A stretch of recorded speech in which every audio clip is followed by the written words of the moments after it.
우리를 에워싸고 계신 하나님의 임재를 의식하면서 천천히 깊은 들숨을 쉬십시오.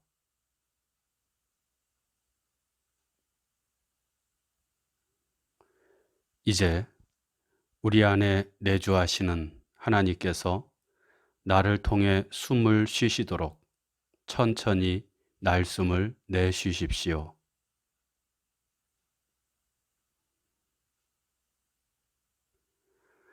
이렇게 천천히 몇 번 들숨과 날숨을 반복하며 하나님의 임재 가운데 머무십시오.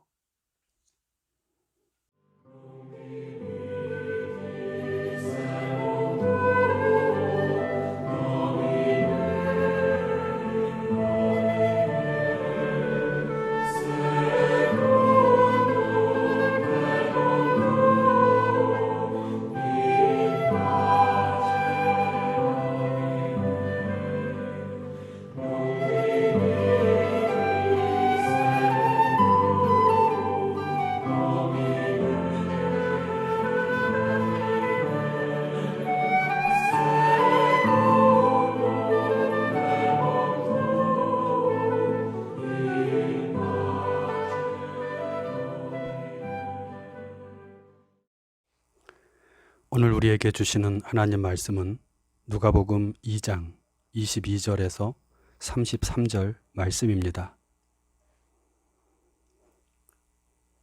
이제 낭독합니다.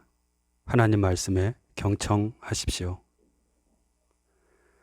모세의 법대로 정결 예식의 날이 참에 아기를 데리고 예루살렘에 올라가니 이는 주의 율법에 쓴 바 첫 해에 처음 난 남자마다 주의 거룩한 자라 하리라 한 대로 아기를 주께 드리고 또 주의 율법에 말씀하신 대로 산비둘기 한 쌍이나 혹은 어린 집비둘기 둘로 제사하려 함이더라. 예루살렘에 시므온이라 하는 사람이 있으니 이 사람은 의롭고 경건하여 이스라엘의 위로를 기다리는 자라. 성령이 그 위에 계시더라. 그가 주의 그리스도를 보기 전에는 죽지 아니하리라 하는 성령의 지시를 받았더니 성령의 감동으로 성전에 들어가매 마침 부모가 율법의 관례대로 행하고자 하여 그 아기 예수를 데리고 오는지라. 시므온이 아기를 안고 하나님을 찬송하여 이르되 주제여 이제는 말씀하신 대로 종을 평안히 놓아 주시는도다. 내 눈이 주의 구원을 보았사오니 이는 만민 앞에 예비하신 것이요 이방을 비추는 빛이요 주의 백성 이스라엘의 영광이니이다 하니 그의 부모가 그에 대한 말들을 놀랍게 여기더라. 주신 말씀을 잠시 묵상합니다.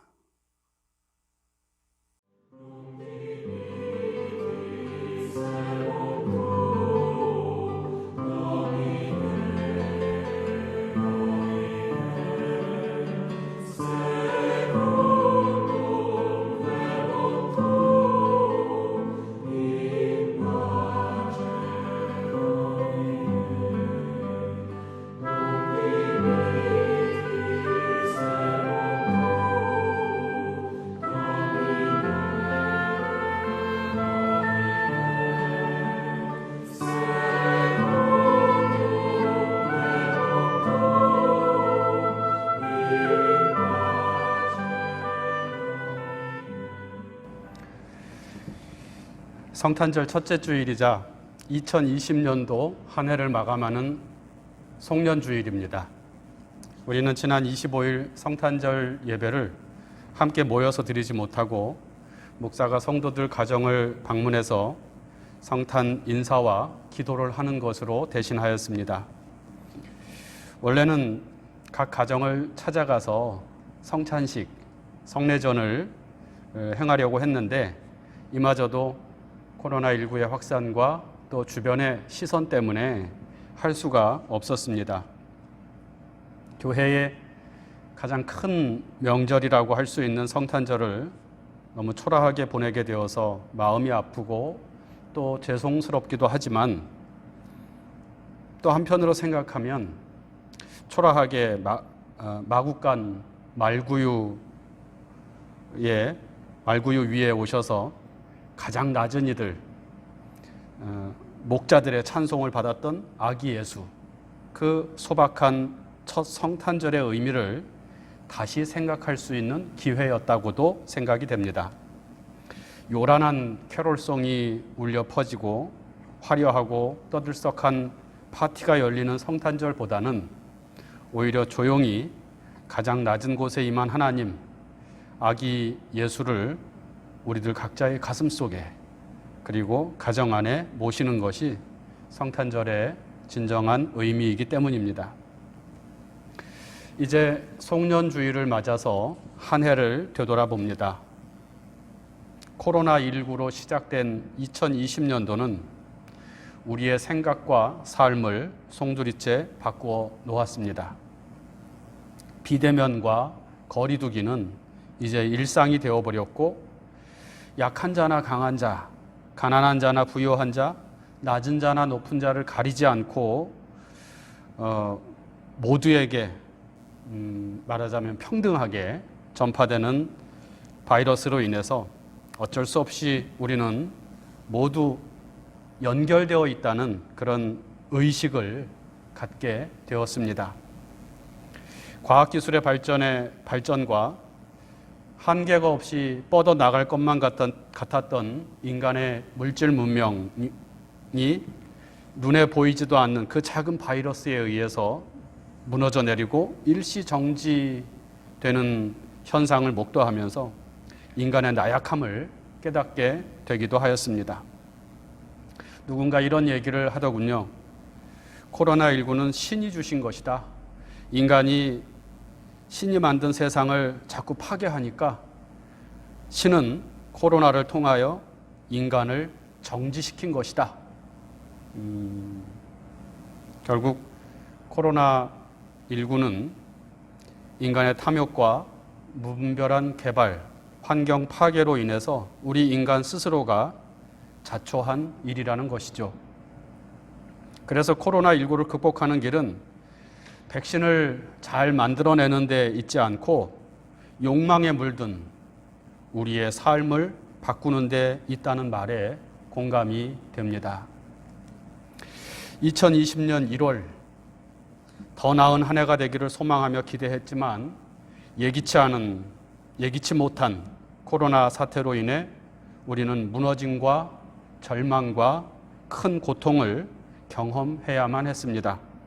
기대가 큰 만큼 실망이 컸으며 소망의 크기만큼 무너져 내림은 더 심하였습니다. 앞으로도 우리의 삶이 온전히 회복되는 것은 쉽지 않을 것이라고 하는 불길한 전망은 우리를 더욱 힘들게 합니다. 이러한 상황에서 우리는 그럼에도 불구하고 2021년 새해를 소망 가운데 기다릴 수 있을까요? 한 해를 보내고 새해를 기대하며 맞이하는 이 시간, 현실의 고통이 너무나 크고 절망이 너무 깊어서 더 이상 기다릴 힘도 사라져버린 이때 우리는 과연 새로운 시간이 올 것임을 믿으며 그것을 기다릴 수 있을까요? 정결 예식의 날이 참에 아기를 데리고 예루살렘에 올라가니, 아기가 태어난 후 8일이 되자 그 부모는 유대인의 율례대로 할례를 행하고 아기의 이름을 천사가 알려준 대로 예수라고 합니다. 그리고 정결 예식의 날이 찾아 나사렛에서 예루살렘, 성전이 있는 예루살렘으로 올라갑니다. 이때 아기 예수를 데리고 갔다는 것이죠. 레위기 12장에 보면 남자아이를 해산한 여인은 40일 동안 부정하다고 여겨져서 거룩한 것을 만지거나 성전 출입을 할 수가 없었습니다.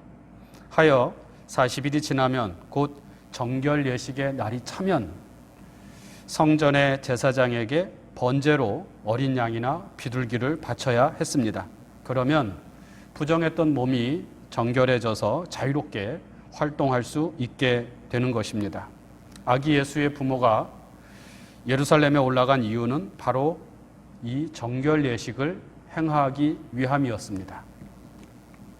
이때 아기를 데려간 것은 하나님께서 모세에게 하신 말씀 중에서 출애굽기 12장 2절에 이스라엘 자손 중에서 사람이나 짐승을 막론하고 태에서 처음 난 모든 것은 다 거룩히 구별하여 내게 돌리라. 이것은 내 것이니라 하는 말씀에 근거한 행동이었습니다. 마리아와 요셉은 첫 아들인 예수를 하나님께 드리기 위해 아기를 데리고 예루살렘에 올라간 것입니다. 마리아와 요셉이 성전에 산비둘기 한 쌍이나 혹은 어린 집비둘기 둘로 제사하려 했다는 말씀으로 보아서 그들은 아주 가난한 사람들이었음을 알 수 있습니다. 경제적으로 여유가 있는 사람들은 보통 어린 양을 바치는데 그렇지 못한 사람들은 비둘기를 바쳤기 때문입니다. 이렇게 예루살렘에 올라온 성가족은 결례를 치르기 위해 예루살렘 성전에 들어오게 되는데 바로 그때 성전에서 시므온이라는 노인을 만납니다. 이것은 우연한 사건이 아니라 하나님께서 성령을 통하여 이루신 사건이었음을 오늘 성경은 말씀하고 있습니다. 곧 25절에서 27절 말씀입니다. 예루살렘에 시므온이라 하는 사람이 있으니 이 사람은 의롭고 경건하여 이스라엘의 위로를 기다리는 자라. 그가 주의 그리스도를 보기 전에는 죽지 아니하리라 하는 성령의 지시를 받았더니 성령의 감동으로 성전에 들어가매 마침 부모가 율법의 관례대로 행하고자 하여 그 아기 예수를 데리고 오는지라. 하나님으로부터 주의 그리스도 즉 메시아를 보게 될 것이라는 약속을 받은 시므온은 의롭고 경건하게 살면서 그리스도를 만나게 될 그날을 기다렸고 마침내 주의 그리스도인 아기 예수가 성전을 찾았을 때 성령의 인도하심으로 성전에 가서 아기 예수를 만날 수 있었다는 말씀입니다. 시므온은 그 가난한 집안의 아기가 자신이 기다려온 주의 그리스도라는 것을 알아보았고 아기를 받아안고 하나님을 찬양합니다. 이것이 그 유명한 시므온의 노래입니다. 오늘 말씀 29절에서 32절 말씀입니다. 주제여 이제는 말씀하신 대로 종을 평안히 놓아주시는도다. 내 눈이 주의 구원을 보았사오니 이는 만민 앞에 예비하신 것이요 이방을 비추는 빛이요 주의 백성 이스라엘의 영광이니이다.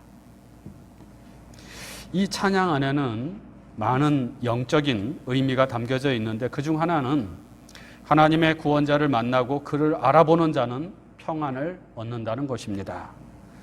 비천하고 가난한 집안의 아기, 누군가의 연약해서 누군가의 보살핌을 필요로 하는 그 아기에게서 하나님의 구원자를 알아보는 것, 예수가 바로 그리스도임을 알아보는 것, 예수를 하나님의 아들로 믿는 자는 평안을 얻고 구원을 얻는다는 것이죠.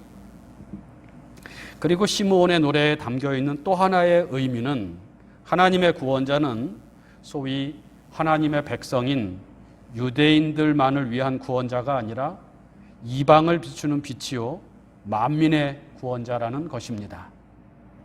나만을 위한 이기적인 신앙이 아니라 모두를 위한 신앙과 소망이 우리가 예수 그리스도를 믿는 믿음을 통해서 추구해야 할 방향임을 오늘 시므온의 노래는 우리에게 가르쳐 주고 있습니다. 그런데 저는 오늘 주의 구원자를 알아보고 하나님을 찬양한 시므온의 이야기에서 그의 노래가 갖는 의미보다는 그 노래가 나오게 된 과정, 즉 시므온의 기다림에 초점을 맞추어 보고 싶습니다. 오늘 말씀에는 나타나 있지 않지만 시므온이 하나님으로부터 죽기 전에 주의 그리스도를 보게 될 것이다 라는 그런 약속을 받은 것은 그가 젊었을 때의 일로 추정됩니다. 당시 유대 나라는 우리가 알고 있는 대로 로마의 식민지 상태로 있었고 어둠의 시대를 보내고 있었습니다. 이러한 때 많은 사람들이 나타나서 내가 메시아다 라고 외치면서 사람들의 이목을 끌기도 하였습니다. 메시아를 기다려온 시므온도 그런 사람들이 나타날 때마다 혹시 저가 메시아가 아닐까 하는 기대를 가졌을 것입니다.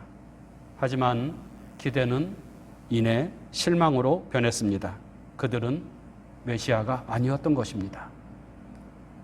이런 일들을 반복하면서 이런 일들이 반복되면서 주의 구원자를 기다린 시므온의 마음은 어떠했을까요? 반복되는 좌절감 속에서 절망하지 않았을까요? 이제 나이가 많아 죽음을 앞둔 시점에서는 더더욱 그랬을 것 같습니다. 하나님의 구원은 이루어지지 않는다. 하나님은 우리를 버리셨다. 내가 헛꿈을 꾸었다. 그렇게 생각하면서 주의 구원자의 오심에 대한 모든 기대와 소망을 포기해 버리고 싶었을 것입니다. 하지만 시므온은 그 좌절과 절망이 반복되는 역사 속에서 결코 하나님의 구원을 포기하지 않았습니다. 약속하신 하나님을 믿고 하나님을 믿는 자답게 살았습니다. 25절에서 시므온을 설명하는 말씀 중에 시므온은 의롭고 경건한 사람이며 성령이 그 위에 계셨다 하는 말씀은 이러한 시므온의 삶을 잘 표현해 주고 있는 말씀입니다. 시므온은 하나님이 안 계신 것 같은 상황 속에서도 하나님을 믿고 의지했습니다. 그는 흔들림 없이 하나님의 뜻을 따라 살았고 이것을 의롭다라고 말합니다. 그리고 하나님을 믿는 자답게 살았습니다. 경건하게 살았습니다. 앞이 보이지 않는 캄캄한 세상, 하나님의 뜻이 번번이 좌절되는 것 같은 현실 속에서도 시므온은 계속하여 의롭고 경건하게 하나님의 구원이 이루어질 것을 소망했고 주의 그리스도를 기다렸습니다. 그리고 마침내 그 어둠의 끝자락에서 죽음을 앞둔 그 시점에서 주의 그리스도 아기 예수를 눈으로 보게 된 것입니다. 그래서 하나님을 찬양합니다. 내 눈이 주의 구원을 보았습니다. 암울한 한 해를 보내고 또다시 암울한 전망 속에서 새해를 맞이해야 하는 우리의 모습도 이렇게 되기를 바랍니다. 분명히 현실은 절망스럽습니다. 분명히 하나님의 구원은 요원하기만 한 듯합니다.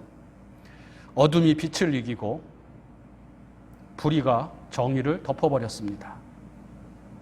하지만 의롭고 경건하게 하나님의 약속을 기다렸던 시므온처럼 우리도 변함없이 하나님의 뜻을 추구하며 변함없이 사랑하며 한결같이 주님의 뒤를 따라가는 삶을 살아갈 수 있으면 좋겠습니다. 힘들고 어려울수록 더욱 하나님께 가까이 나아가십시오. 고통이 깊어질수록 더욱 주님을 찬양하십시오.